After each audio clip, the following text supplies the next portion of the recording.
Sales of recreational marijuana could be weeks away in Missouri. We're getting insight from around the country and what stood out since legalization. Tonight, I-Team reporter Ryan Takeo is taking the topic 360, hearing from 5 local experts nationwide to give us a fuller picture. Right now, there are 21 states that have legalized adult cannabis use. So what can Missouri learn from those places? We're taking the topic 360. We talked to reporters at some of our sister stations across the country, from San Diego to Norfolk, Virginia, to detail what we can learn from their systems.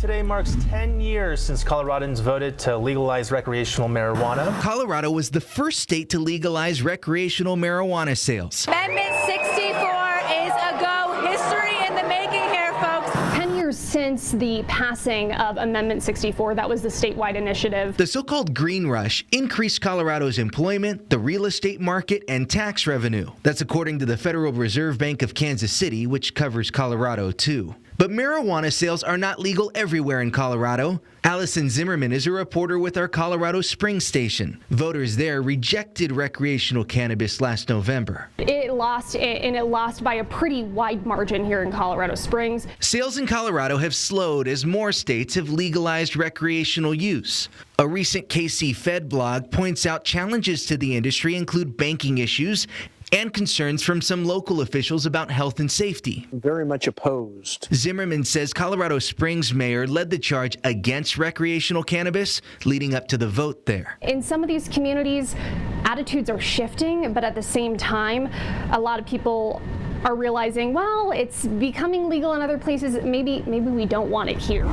In Detroit, these two reporters have covered different phases before. The city of Royal Oak sending a very clear message. They will not allow marijuana shops here for the time being. And after legalization in Michigan. For companies like Cloud Cannabis here in Detroit, the approval of these proposals is fantastic news.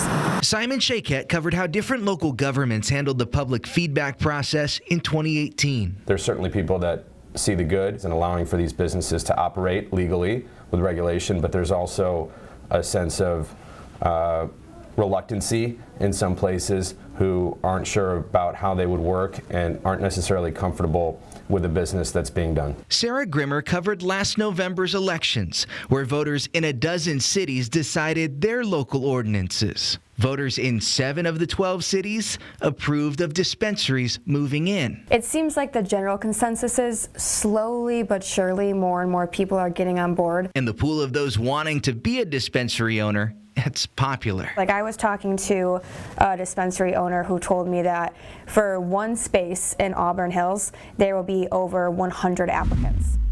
We've seen in other states there are referendum votes on this. Virginia is a little bit of an outlier. Reporter Brendan Ponton. This was all done by the legislature, the lawmakers themselves. It started when Democrats were in control of Virginia's House of Delegates a couple of years ago.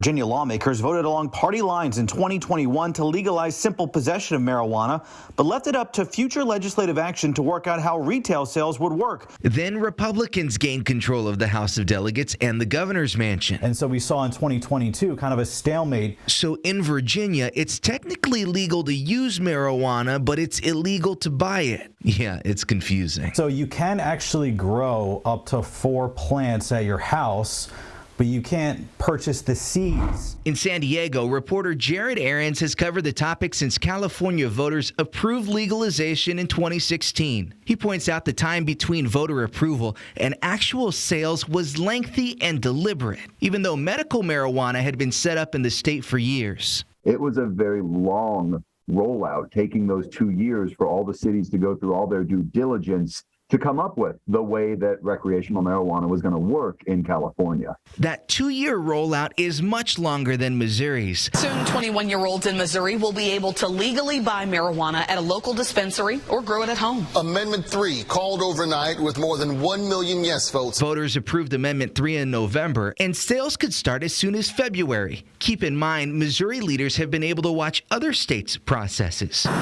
So your total after taxes is $158.71. Back in California, Aaron's did a story about how much money the state brought in by taxing marijuana. The state has made $3.76 billion since 2018 from excise, cultivation, and sales taxes. On top of that, cities added their own taxes. From January through March of this year, the city's 8% cannabis tax brought in $5.4 million. The state, you're talking about $100 million a month on average, a month from marijuana taxes. Now, granted, the state of California has a huge budget. $100 million isn't going to make or break whether or not we have a budget deficit.